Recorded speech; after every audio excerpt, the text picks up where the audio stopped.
You're on. Am I on? Am I on? Yeah. There I am. Hi, guys. Hi. Okay, I did part of this 2 weeks ago. I was speaking 2 weeks ago, but a lot of people were gone. So I need to see your hands. How many people know what happened to me? Okay, there are like 24 that don't. How many of you were not here 2 weeks ago? Most of you. Okay. Okay. I will start the same way I started 2 weeks ago. I'm going to start by thanking everyone who assisted me. What happened to me was in late January, early February, I got a spider bite. Who's gotten a spider bite? Not everybody. That's shocking. Who's gotten any kind of bite by an insect? Or, oh, now everybody. Okay, okay. Well, I got a spider bite on my leg and I scratched it, and I apparently somehow got staph infection in my leg, and I ended up spending the month of February in the hospital. The better part of the month of February, 21 days total. So I had 6 surgeries on my left leg. But I got to tell you, it was an amazing experience, and you're going to keep hearing about it for a long time because there are myriads of stories. And I really planned on telling more of these stories today, but they really fit next month's topic, so you got to wait for some of them. So, thank you again. I came home February 25th. Many of you brought us food, took me to doctors so Rick could actually get some work done, prayed for me and Rick. A special thank you to Rick that I didn't do last time. I want to thank you for getting beyond the incredible fear. I had big gaping holes in my leg, guys, and when I came home, we had to pack them with gauze. Sometimes twice a day. We usually tried to get away with it once a day as I healed. And you were so freaked out about this, and they kept telling you you would have to learn to do it. And one day you did it. And you continued to do it. And you took such good care of me, and I have to thank you so much. Thank you, sweetheart.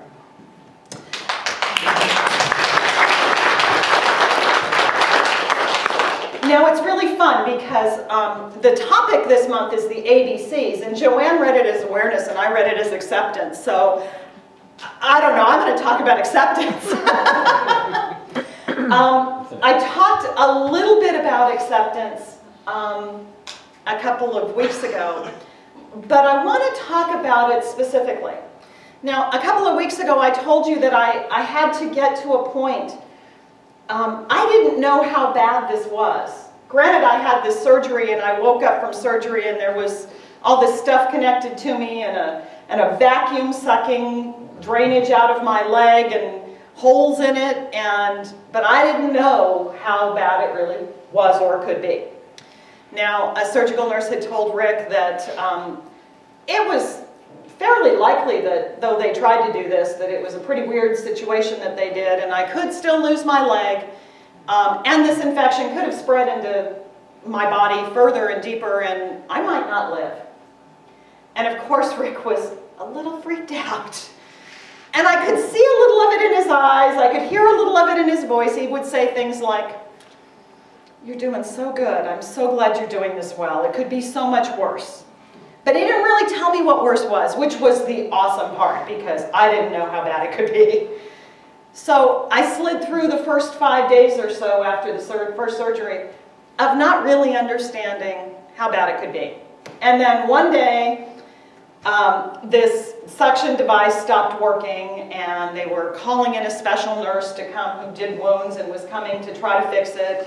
And it took her hours to get there, and I was getting more and more disturbed because it started to occur to me that they were trying to save my leg. I hadn't even thought about it. I'm 5 days in. It had not occurred to me. Wasn't even on my radar. And I gave myself a couple of minutes. Two of my children were there. I gave myself a couple of minutes. I had a couple of tears, and then I said no. And when everybody left later that day, I had to look at what that was, and I had to go inside. And I had to accept that this wasn't over, and that there was a possibility that they were going to have to amputate my leg. And I was wise enough already, the surgeon wouldn't tell me until the very end, as if I didn't know, that there was a pocket of infection up in my thigh.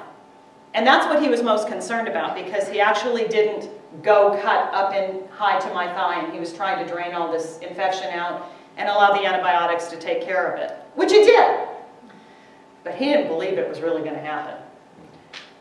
I did, though. Doesn't matter what anybody else believes. What matters is what you believe. But I had to get to a point to release the worry and the fear. I had to say to myself, leg or no leg, am I still me? I'm still me. Days after surgery, the first few days, I had this doctor coming in, checking on me, and he'd walk in and say, "The amazing lady." You know why I was amazing? Because I was smiling. He just thought that was crazy or amazing that I would be smiling and that I would be up and that I would be okay. Because we have to start with this point of acceptance. It doesn't matter what's going on in your life. Be it physical, be it mental, be it emotional, be it financial, be it relationships. Whatever's going on in your life, we teach that you can move beyond that. But the only way you can move beyond it is to start where you are. You have to accept, if you can accept the worst possible result and say, I'm still me, I'm still here, I'll still go on. If the worst possible thing happens, you've done it. You've moved beyond. Then you can do the work that you need to do to get beyond whatever the situation is. But you can't lie to yourself. You can't lie to yourself and say, oh, you know, my bank account's got $1 million in it when it has 3. You can't do it. Why? Because you'll know you're lying to yourself. You have to start where you are and accept, not buy into, not take on the worst possible scenario, but you have to accept that even if this happens, you're still you. I spent my time in the hospital. I was still a minister. That's who I am. That's what I am. Nurses would come in. They'd make a comment. I was talking to nurses about spirituality. I'll tell more of the stories next month. All kinds of stuff. But I was still me. I can't change who I am. And whatever goes on around me or in my physical being is not going to change who I am. Who I am is spirit. It's more than my leg or my hair or my clothes or my relationships or the house I live in or the car I drive. It's more than any of that. It's not going to change when those things change. I'm still me. So this level of acceptance is primary. I have a couple of quotes, so I'm going to grab my notes. On page 159 in The Science of Mind, which is what all of our beliefs are based on, Ernest Holmes says, faith is built up from belief, acceptance, and trust. And what? Trust. Yeah. We picked ABCs, but that would have been really good too. Yeah, I think you came up with ABCs. We all sat down together. I think that was one of Betty's. The opposite of acceptance and belief and trust is worry. Anybody ever worried? 3 of you. The rest of you, you can go home now. If you're worrying, you're not trusting, you're not accepting, and you're not believing in yourself or in spirit. This is one of our gauges. If we find ourselves caught in worry, we need to pray. We need to stop, and we need to go somewhere else in our minds and our hearts. Go down inside and have that conversation with Spirit. Because we're lost. Worry is a sign that we're lost. I found some stuff in The Power of Now too, Joanne. That was kind of interesting. Eckhart says, do what you have to do to change a condition. In the meantime, accept what is. Write out Eckart's words. Acceptance immediately frees you from mind dominance, which I said is the same as worry, and thus reconnects you with being, with a capital B.